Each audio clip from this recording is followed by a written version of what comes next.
ఇప్పుడు సోషల్ మీడియాలో ఎక్కడ చూసినా ఒకటే టాపిక్ ఉంది.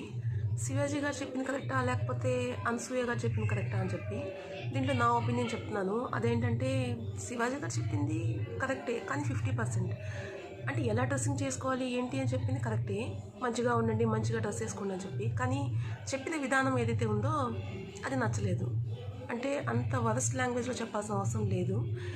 అండ్ అందుకే నాకు కొంచెం రాంగ్ అనిపించింది. అండ్ అనసూయ గారు ఏదైతే ట్వీట్స్ ఏవైతే పోస్ట్ చేస్తున్నారో అవి కూడా నాకు రాంగ్గా అనిపించాయి. ఎందుకంటే మనకు నచ్చిన డ్రెస్ వేసుకోవచ్చు, కానీ మనకి నచ్చింది కదా అని చెప్పి ఎలా పడితే అలా ఉంటే, ఎందుకంటే మనం ఎక్కడ ఫారెస్ట్లోనే ఎక్కడ ఉండట్లేదు కదా, మనం ఉంది సొసైటీలో. కాబట్టి మనం కూడా కొంచెం మంచిగా డ్రెస్సింగ్ అవి వేసుకుంటే బాగుంటుంది, చూసే వాళ్ళకి కొంచెం ఎంబారసింగ్గా కాకుండా.